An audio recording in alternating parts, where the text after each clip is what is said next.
السلام علیکم، کیسے ہیں بھائی صاحب؟ خیریت سے ہیں؟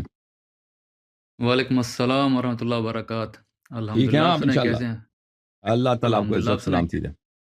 خیریت سے؟ اللہ تعالیٰ آپ کو تھینک یو سر۔ کہاں سے کال کیا نام ہے؟ میرا نام محمد ماہر، ضلع راجن پور سے بات کر رہا ہوں، پاکستان۔ راجن پور؟ راجن پور کہاں ہوتا ہے؟ جی، دیکھا ہے؟ نہیں نہیں، کہاں پڑتا ہے راجن پور؟ یہ ملتان کے نا چوتھے ضلع میں آتا ہے۔ اچھا اچھا، اللہ آپ کو عزت سلامتی دے۔ پنجاب کا سب سے آخری ضلع یہی ہے، راجن پور۔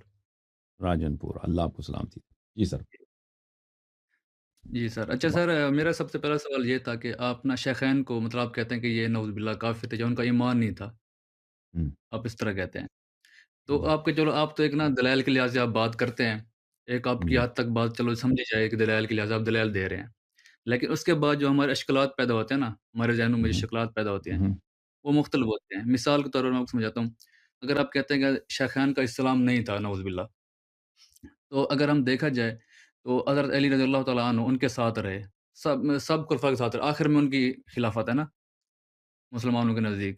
ہم، تو اگر دیکھا جائے وہ تو نعوذ باللہ کافر تھے آپ کے نزدیک شیخین، ہم، اچھا، اور کافر ہونے کے باوجود وہ ان کا ساتھ دے رہے ہیں، اور ہم، وہ مطلب عمر کے دور میں وہ چیف جسٹس بھی رہے ہیں، ہم۔ چیف جسٹس ہونے کے باوجود بھی وہ ان کا ساتھ دے رہے ہیں کافر کا نعوذ باللہ آپ کی جو نزدیک ہے، پھر ہم ان اشکالات کو کیسے دور کریں؟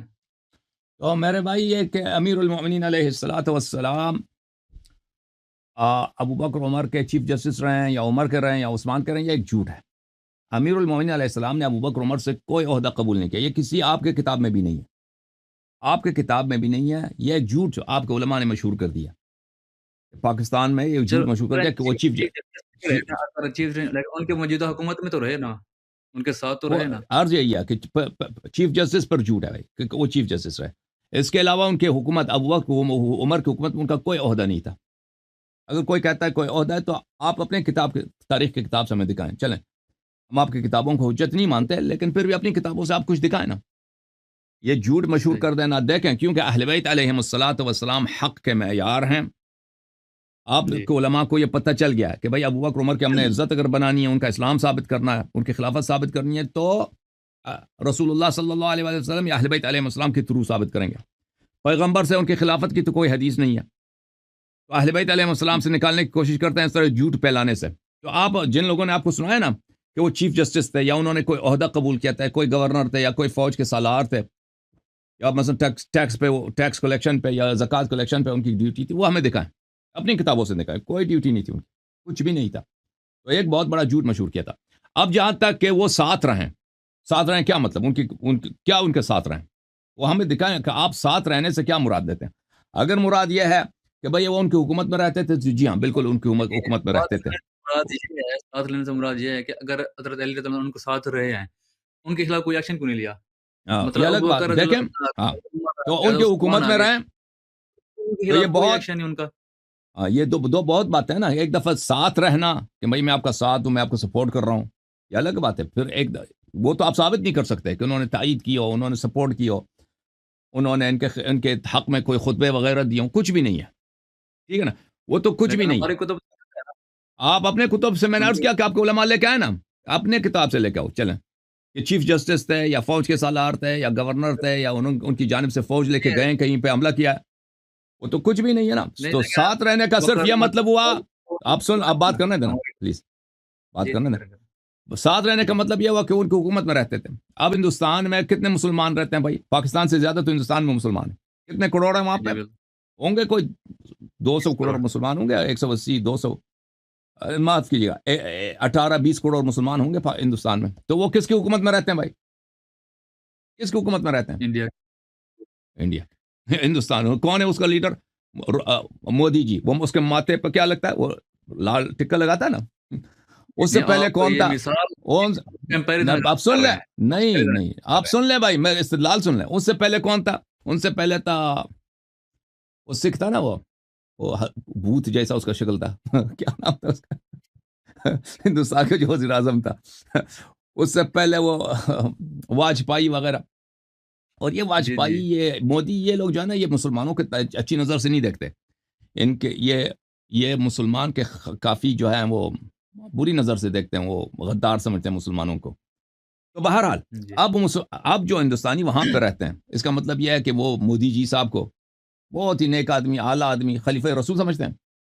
نہیں بھائی، حضرت موسیٰ علیہ السلام فرعون کی حکومت میں رہتے تھے، وہ فرعون کو کیا کوئی واقعا ان کے سپورٹر تھے؟ نہیں، ان کی حکومت دیکھیں میں نا رہتے تھے حضرت موسیٰ نے حضرت فرعون کے اجازت، خلاف ایکشن لیا ہے نا، مولا علی نے کوئی کیوں فوج نہیں نہیں، لیا پھر ان کے خلاف ایکشن؟ کوئی موسیٰ علیہ السلام نے کوئی فوج نہیں نکالا، موسیٰ علیہ السلام نے کوئی لشکر نہیں لکھا ہے، کبھی کوئی ایکشن نہیں لیا۔ آپ سن لیں پلیز، سن لیں میرے بھائی، جی سن حضرت ابراہیم علیہ السلام نمرود کی حکومت میں رہتے تھے، نمرود بھی ایسا کافر کہ خدائی کا ادعا کر رہا ہے، فرعون ایسا کافر کہ خدائی کا ادعا کر رہا ہے، نہ موسیٰ نہ ابراہیم علیہ السلام نے ان کے خلاف کوئی فوج نکالی ہے، کوئی ایکشن لیا، ٹھیک ہے نا؟ ہاں اگر ان کے پاس فوج ہوتا، لوگ سپورٹر ہوتے نا ابراہیم علیہ السلام کے، لوگ ایمان لاتے ہیں، ان کی تصدیق کرتے ہیں بہت بڑی تعداد میں، تو ابراہیم علیہ السلام ضرور، جیسے ان شہر سے وہ لوگ باہر گئے تھے عید کے لیے، تہوار کے لیے، تو ابراہیم علیہ السلام نے اکیلے جا کے ان کے بتوں کو توڑا ہے، بتوں کو توڑا ہے نا۔ اگر ان کے پاس زیادہ لوگ ہوتے تو پتہ نہیں ابراہیم علیہ السلام کیا کرتے، وہاں پہ اسلامی حکومت بناتے حتمن، اور نمرود کو جو ہے وہ جہنم واصل فرماتے، لیکن نہیں تھے لوگ، ان کا کوئی ساتھی نہیں ہے، ساتھی کوئی بھی نہیں ہے، تو آخر تک نمرود اپنی تخت پہ رہا، ابراہیم علیہ السلام کو بھاگنا پڑا، وہاں سے چلے گئے کہ وہاں سے ہجرت کی۔ تو دیکھیں، تو امیر المؤمنین علیہ السلام اگر ان کی حکومت میں رہتے ہیں، اس کا مطلب یہ نہیں، اگر میں مثلا میں امریکہ میں رہتا ہوں، اس کا مطلب یہ نہیں، ابھی دیکھ میں امریکہ حکومت کے خلاف کوئی قدم نہیں اٹھاتا، کبھی میں جہاد شروع کروں، کبھی نہیں، یہ بیوقوفی حماقت ہے، میں کیوں جہاد شروع کروں؟ اس کا مطلب یہ نہیں کہ میں امریکی حکومت کو ایک اسلامی شرعی، وہ خود بھی ادعا نہیں کر رہا کہ میں اسلامی ہوں، میں نہیں سمجھتا اس کو، ٹھیک ہے نا؟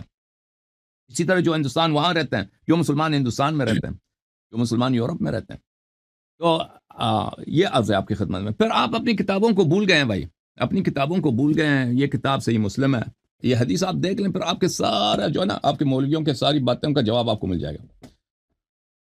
جی جی دکھائیں بالکل۔ ہاں دیکھیں، یہ صحیح مسلم ہے، چاپ دار احیاء التراث العربی، چاپ دار الفکر، سنہ 2010 میں دار الفکر بیروت میں چھپی ہے، یہاں یہ کتاب الامارہ ہے،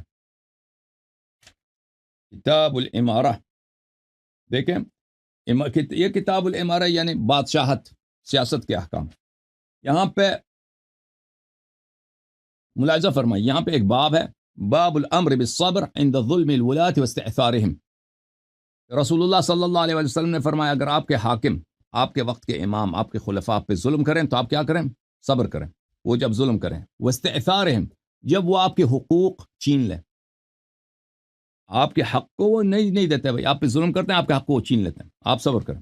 دوسرا باب جو ہے دیکھیں، باب فی طاعت الامراء وان منعوا الحقوق، امیر کا آپ نے طاعت کرنا، چاہے وہ کتنا فاسق آدمی ہو، اور مسلمانوں کے حقوق کو وہ پامال کرتا ہے، آپ کے حق کو، مثلا آپ کا جو حق بنتا ہے، آپ کا گھر ہے، آپ کی تنخواہ ہے، آپ کی جو جائے وہ چھین لیتا ہے آپ سے، آپ کو لڑنے کا، ایکشن لینے کا اختیار نہیں ہے، بلکہ آپ کو صبر کرنا ہوگا۔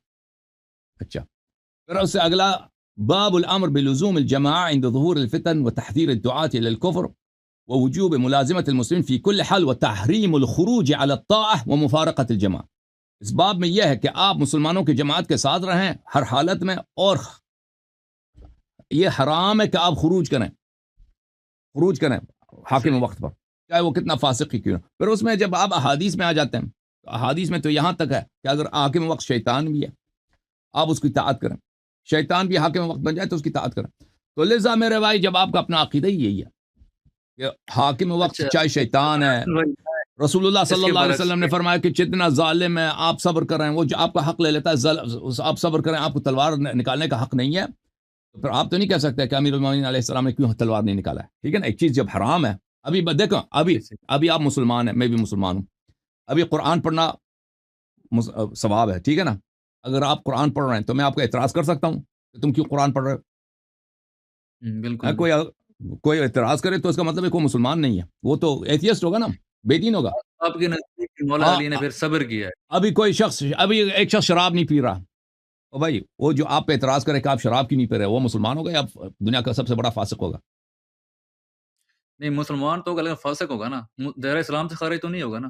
اگر کوئی آپ کا اعتراض کرتا ہے کہ آپ کو شراب پینا چاہیے، آپ شراب کیوں نہیں پی رہے، آپ کو زنا کرنا چاہیے، آپ زنا کیوں نہیں کر رہے، وہ مسلمان یا کافر ہے؟ نہیں مسلمان جس نے ایسا کہہ کلمہ سکتا کا ہے بھائی؟ اقرار کرے نہیں، ختم مسلمان تو بات. نہیں کہہ سکتا نا. وہ مسلمان ہو، مسلمان مجھ پہ اعتراض کر سکتا ہے کہ تو زنا کیوں نہیں کر رہا، تو شراب کیوں نہیں پڑھا، تو نماز کیوں پڑھتا ہے؟ جب آپ کے مذہب میں یہ ہے کہ رسول اللہ صلی اللہ علیہ وسلم نے کہہ دیا ہے کہ حاکم وقت ظالم ہے، شیطان ہے، جیسا بھی، اس کے خلاف آپ تلوار نہیں اٹھا سکتے، تو پھر آپ کا یہ سوال کہ امیر المومنین علیہ السلام نے تلوار کیوں نہیں نکالا، اس طرح کہ آپ مجھ سے سوال کریں کہ تم کیوں قرآن پڑھتے ہو، تم کیوں شراب نہیں پیتے، تم کیوں بھائی تم کیوں نماز پڑھتے ہو، نماز کی جگہ جا کے لواط کیوں نہیں کرتے، اس میں بڑا مزہ ہے. تو اس کا مطلب یہی ہوگا کہ سامنے والا یہ تو مسلمان تو ہو نہیں سکتا نا، اس طرح کا سوال کرنے والا، اس کا سوال کرنے والا ایک کافر ہے، کیونکہ وہ شریعت کو نہیں مان رہا. ٹھیک ہے نا؟ تو آپ کا یہ جو سوال آپ کے مولویوں نے آپ کو سکھایا نا، یہ آپ کی یہ سوال کا اساس کفر پر ہے، نہ ایمان پر. میں تحقیق ہاں مطلب ہاں. میں کسی مولوی کی طرف سے نہیں آیا ہوا، میں خود سرچ اور اور تحقیق کر کے یہی ہے، یہ جو ہے نا آپ کے مولویوں کے پاس اس کے سوا کچھ ہے بھی نہیں. ان کی تقریر سنے نا، وہ آخر میں اسی پہ آ جاتے ہیں، ادھر جاؤ ادھر جاؤ، اس کے دلیل امیر المومنین علیہ السلام نے ان کے خلاف تلوار نہیں اٹھایا. بات ان کی یہی ہے. پھر مولا حسین نے یزید کے خلاف کیوں خروج کیا؟ وہاں پہ بھی صبر کرنا چاہیے تھا نا، وہ تو فاسق تھا بالکل. اب تو کہتے ہیں تو کہ دیکھیں فاسق کے خلاف خروج نہیں ہے نا. اب سن لو، جی شیعہ مذہب میں یہ نہیں ہے کہ آپ حاکم وقت کے خلاف خروج نہیں کر سکتے، یہ آپ کا مذہب ہے، میں نے آپ کے مذہب کے مطابق اچھا جواب دیا. شیعہ مذہب صحیح ہے. میں امام معصوم کو حق ہے، امام معصوم کو حق ہے کہ اگر اس کے پاس ساتھی ہیں، چاہے وہ کم بھی کیوں نہ ہو، وہ حاکم وقت کے بالکل خلاف خروج کریں. امام حسین علیہ الصلاۃ والسلام کو لوگوں نے نصرت کے وعدے دیے ہیں. جب وہ مدینے میں تھے، وہاں سے مکے چلے گئے، تو وہاں پہ ہزاروں کی تعداد میں خط آئے تھے، خطوط آئے تھے کہ ہوں آپ آ جائیں، ادھر شام آ جائیں، کوفہ آ جائیں، ہم آپ کے سپاہی ہیں، ہم آپ کے لشکر ہیں، پورا عراق آپ کے ساتھ ہے. ہزاروں کے تعداد، ایک خط نہیں، ہزاروں کی تعداد میں خط آئے. پھر انہوں نے اپنے چچا کے بیٹے جناب مسلم ابن عقیل ابن ابی طالب رضی اللہ عنہم جی اجمعین، ان کو کوفہ بھیجا ہے کہ آپ چیک کریں وہاں کے حالات کو، آپ جو اپنی چشمدید جو حالت ہے مجھے بتائیں. اور خط دیا کہ یہ میرا بھائی ہے، یہ میرا چچا زاد بھائی ہے، میرا بھائی ہے، میں ان کو، میرا نمائندہ ہے، ان کو بھیج رہا ہوں تاکہ یہ مجھے بتائیں. تو مسلم ابن عقیل جب آئے کوفے، تو کوفے والوں نے ان کی بڑی استقبال کیا، سب نے ان سے بیعت کیا، اور سب وہاں پہ انہوں نے بہت ہی ان کا شاندار وعدے کا اور پورے جوش و خروش سے ساتھ دینے کے وعدے دیے. تو انہوں نے خط لکھا امام حسین علیہ السلام کو کہ آپ تشریف لائیں، پورا عراق آپ کے ساتھ ہے. تو اس طرح اگر لیکن امام حسین علیہ السلام کو بخوبی پتہ تھا کہ وہ کربلا جائیں گے، عراق جائیں گے تو وہاں شہید ہو جائیں گے، کیونکہ رسول اللہ صلی اللہ علیہ وسلم نے بتایا تھا، وہ تو ان کو بخوبی معلوم تھا. لیکن اگر وہ نہ جاتے، نہ نکلتے، تو پوری تاریخ ان کو کنڈیم کر دیتی کہ آپ کے ساتھ عالم اسلام کا وہ اس وقت عراق جو تھا نا، وہ صرف ابھی موجودہ عراق نہیں ہے، یہ پورا جو جی آپ کا بس عراق سے لے کر آپ کا یہ پورا تہران، یہ خراسان، یہ سب اسی گورنرشپ کے انڈر تھے. یعنی جی یہ جی کئی ممالک آج کے دور میں دیکھیں، کئی ملکیں بنتی ہیں، پورا عراق، پورا ایران، پاکستان کے کچھ حصے، افغانستان کے کچھ حصے، ازبکستان کے کچھ حصے اس میں آ جاتے ہیں. یہ پورا علاقہ آپ کے صحیح ساتھ تھا. یہ پورا جو اتنے لاکھوں کی تعداد میں فوج تھی، آپ نے خود نہیں قبول کیا، اور آپ مکے میں رہیں، اور وہاں پہ کیونکہ یزید نے تہیہ کر رکھا تھا کہ حج کے موسم میں ان کو شہید کیا جائے مکے میں، وہاں پہ لوگوں کو بھی بھیجا تھا، کیونکہ صحیح مکے میں تو کوئی لڑائی لڑ ہی نہیں سکتا. وہاں پہ انہوں نے ان کو اس طرح بھیجا تھا کہ وہ اپنے احرام کے لباس میں تلوار چاقو وغیرہ ساتھ رکھیں، تو وہ حج کی حالت میں جا کے ان کو مار دیں. تو امام حسین علیہ الصلاۃ والسلام اگر ادھر یا مکے میں شہید ہو جاتے یا کربلا آ جاتے. اگر مکے میں رہتے تو پہلی بات ہے کہ مکے کی جو قداست ہے کہ وہاں پہ لڑائی نہیں ہونی چاہیے، وہاں وہ جو ہے وائلیٹ ہو جاتا، اور وہ نہیں چاہتے تھے کہ ان کی وجہ سے مکے کی جو ہے وہاں پہ خون ریزی ہو، کوئی کعبہ حرم کی کوئی بے حرمتی ہو. ان کی روایات بھی ہیں اس مسئلے پر. دوسری بات ہے، جب وہ صحیح شہید ہو جاتے حجاز میں، تو پوری تاریخ ان کو کنڈیم کر دیتی کہ آپ کے ساتھ تو یہ جب اتنے لوگ آپ کے ساتھ ہیں، اور وہ چاہتے ہیں کہ آپ ان کے امام ہیں، وہ چاہتے ہیں کہ آپ یہاں پہ حکومت بنائیں، اسلام اپنے نانا کی دین کے آپ احیاء کریں اور بنی امیہ کے ظلم کا خاتمہ کریں، تو آپ نے کیوں نہیں کیا؟ آپ کی اپنی غلطی ہے. ٹھیک ہے نا؟ اور امیر المؤمنین صحیح علیہ الصلاۃ والسلام کے زمانے میں جب رسول پاک صلی اللہ علیہ وسلم فوت ہو گئے تھے، تو ان کے ساتھ کوئی نہیں تھا، سپورٹر کوئی نہیں تھا ان کے ساتھ. سب لوگ مل گئے تھے ابوبکر عمر کے صحیح ساتھ، سوائے 4-5 آدمی کے ان کے پاس کوئی نہیں تھا. تو سب لوگوں نے ان کی طرف پشت کیا تھا. تو اس لیے ان کا امیر المومنین علیہ السلام کا مطلب علی سچویشن کے اقتدار امام کا حسین علیہ السلام کی سچویشن خروج کے ساتھ بڑا مختلف ہے. جی سر بولے مزید. جی میں کہہ رہا تھا کہ مطلب مولا علی کی جو آپ کہتے ہیں کہ مطلب ان کی تعداد کم تھی ساتھیوں کی، اس لیے انہوں نے خروج نہیں کیا. نہیں تھے، کم کیا تھے، بالکل نہیں تھے. 4-5 آدمی وہ گنتی میں آتے ہیں. جب سامنے والے پورا عالم اسلام بادشاہ کے ساتھ ہے، 4-5 نہیں ہے. اس طرح نہیں کہ کم ہے ہی نہیں بھائی. چلے میں دوسرا سوال کر لوں پھر. بسم اللہ بسم اللہ. کیا نام تھا آپ کا؟ میں بھول گیا نام آپ کا. عمیر. عمیر. جی جی عمیر. عمیر صاحب دوسرا سوال کیا آپ کا؟ اچھا حسن بھائی، جو ہمارا جو اہل سنت کا عقیدہ ہے نا کہ نبی علیہ السلام صلی اللہ علیہ وسلم اب امی تھے، ان کو پڑھنا لکھنا نہیں آتا تھا. ہمارا یہ عقیدہ ہے اہل سنت کے نزدیک نا. تو اہل تشیع کا کیا عقیدہ ہے اس بارے میں؟ امی کا مطلب ہے کہ وہ ام القرآن مکہ سے تھے. ہمارا عقیدہ یہ ہے کہ رسول پاک صلی اللہ علیہ وسلم نے کسی کی شاگردی نہیں کی ہے، یعنی کسی بشر کی انہوں نے شاگردی جی نہیں کی ہے. ہاں کسی بشر کی انہوں نے شاگردی نہیں کیا، لیکن اللہ تعالیٰ نے ان کو سارے علوم و فنون دیے تھے. وہ اور جاہل کہنا نبی صلی اللہ علیہ وسلم کو ان کو پڑھنا لکھنا نہیں آتا، یہ برے سب بدترین جہالت ہے. یہ سرور کائنات جو پوری انسانیت کے معلم ہیں ان کے شان کے خلاف ہے. رسول اللہ صلی اللہ علیہ وآلہ وسلم کو لکھنا پڑھنا سب زبانیں آتی تھیں، لیکن یہ اللہ کی جانب سے ان کے پاس یہ علم تھا. اللہ کی جانب سے اگر کسی یونیورسٹی میں پڑھے ہوتے تو لوگ کہتے کہ بھئی چلیں، انہوں نے جو قرآن جو شریعت لائی ہے ان کی تحقیق ہے، وہاں پہ شاگردی کی کتابیں پڑھی ہیں وہ یہود نصارہ کا اس سے ملا کے، لیکن انہوں نے کسی بشر کی شاگردی نہیں کیا.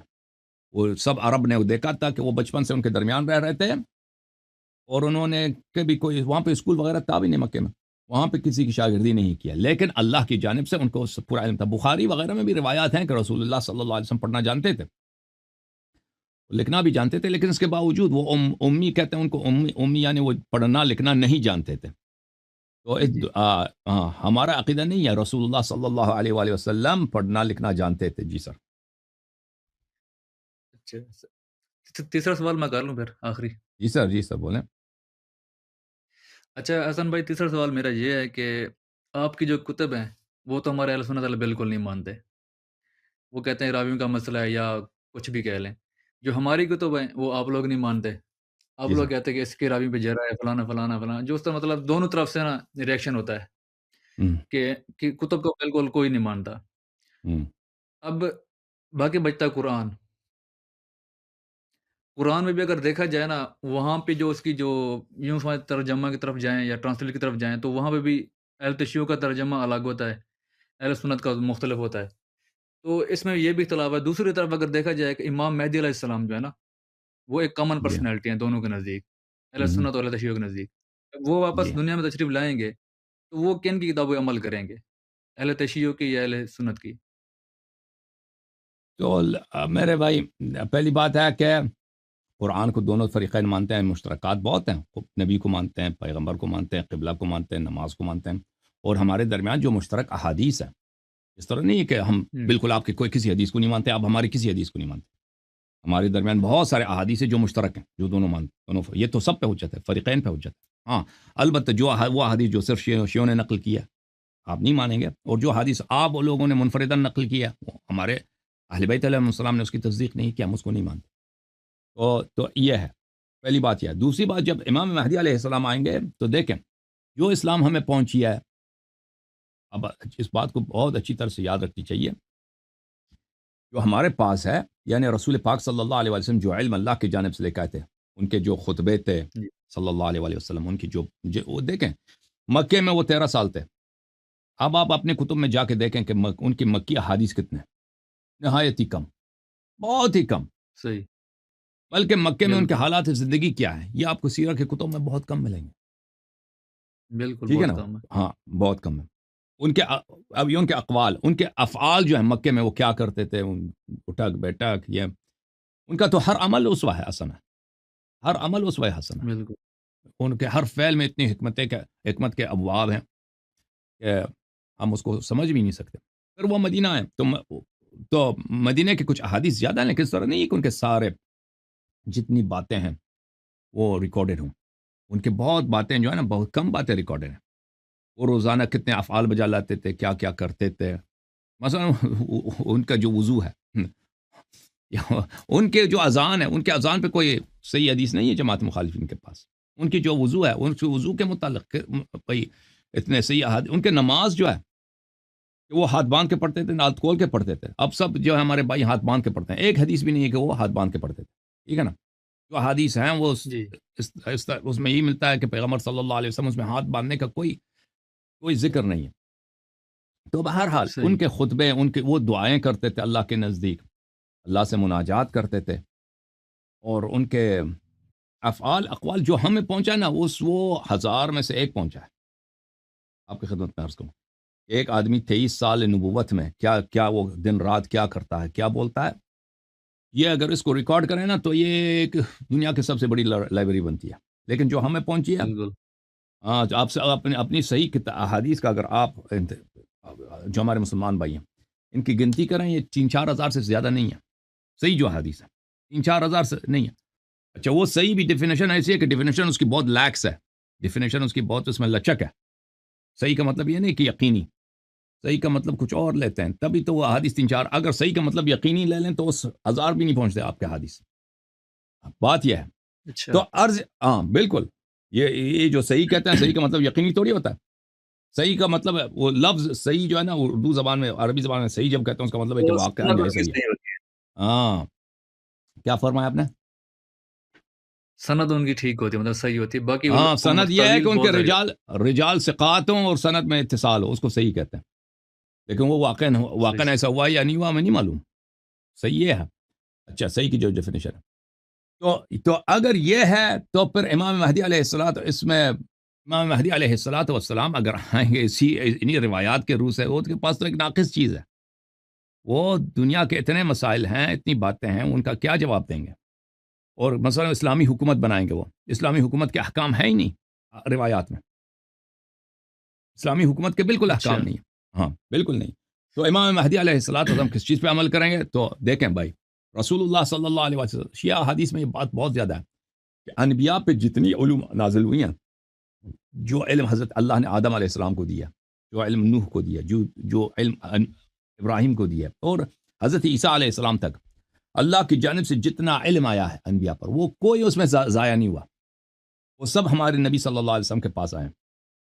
موسیٰ علیہ السلام کے جو الواح تھے وہ ایک پہاڑ میں تھا، ایک پتھر میں تھا. حضرت موسیٰ علیہ السلام کے زمانے میں اس پتھر اس کو امانت لیا تھا. جب رسول پاک صلی اللہ علیہ وسلم آئے تو اس پہاڑ نے رسول پاک صلی اللہ علیہ وسلم کو دیے تھے. تو انبیاء کے جتنے علوم تھے اور ان کے جتنے معجزات تھے اور ان کے جتنے بقایا تھے، وہ سب نبی کریم صلی اللہ علیہ وسلم کے پاس تھے. اس کے علاوہ اللہ تعالیٰ نے نبی کریم صلی اللہ علیہ وسلم کو وہ علوم دیے جو پہلے والے انبیاء کو نہیں دیے تھے. ان سے زیادہ نیا شریعت، نئے احکام اور ہر چیز کا بیان دیا ہے اپنے حبیب صلی اللہ علیہ وسلم کو، کہ اس میں جو بھی مسئلہ آ جائے پیغمبر کے پاس واضح جواب ہو، بغیر شک کے، بغیر کسی ظن کے، بغیر کسی اجتہاد کے ان کے پاس جواب ہو. تو یہ علوم سب اللہ تعالیٰ یہ پیغمبر صلی اللہ علیہ وسلم کے جانے کے بعد یہ ضائع نہیں ہوئے کہ گم ہو گئی. پیغمبر چلے گئے تو بھی ختم ہو گئے. یہ انہوں نے اپنے وسیع امیر المؤمنین علیہ السلام کو دیے. امیر المؤمنین علیہ السلام نے اپنے وسیع امام حسن اور امام حسین علیہ السلام کو دیے، اور امام حسین علیہ السلام نے اپنے وسیع امام زین العابدین علیہ السلام کو دیے، اور یہ چلتا گیا امام عصر علیہ السلام کو. تو امام عصر علیہ السلام کو وہی علم جو پیغمبر صلی اللہ علیہ وسلم کی سینہ اقدس میں تھا وہ ان کے پاس ہے. اس کے علاوہ کتب ہیں، انبیاء سلف کے کتب ہیں جو رسول اللہ صلی اللہ علیہ وسلم نے احکام امیر المؤمنین علیہ السلام کو لکھائے تھے، وہ ہیں. وہ سب کس کے پاس ہے؟ امام مہدی علیہ السلام کے پاس ہے. ان کے پاس وہ علوم ہیں جو وہ محتاج نہیں، نہ شیعہ کتاب کے محتاج ہیں، نہ مخالفین کے کتابوں کے محتاج ہیں. کیونکہ یہ کتابیں جو ہیں ان میں ساری باتیں نہیں ہیں، سب باتیں شریعت کی جتنی باتیں ہیں اور عقائد کے سب باتیں ہیں اس میں نہیں، ان کتابوں میں نہیں ہیں. اوکے.